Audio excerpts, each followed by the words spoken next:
Let's talk about some of the specific issues that are addressed in the book. Tim Keller, in his foreword for City of Man, describes it as a guidebook to the political issues that will have to be addressed. What are some of those issues?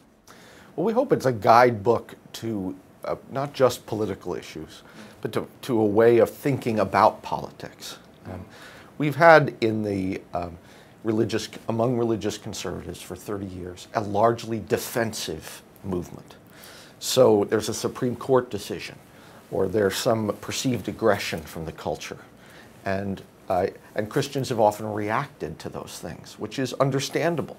But we wanted to step back and say, well, if we weren't reacting, if we were looking at first principles, beginning with basic commitment, the basic Christian commitments, what would our social engagement look like?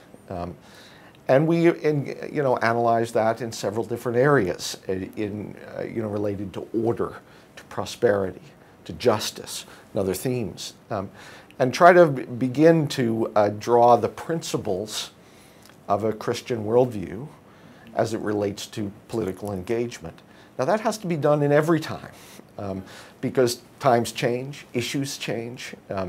The circumstances of Christians change in different societies. If you were in a totalitarian society, you would have a different set of duties.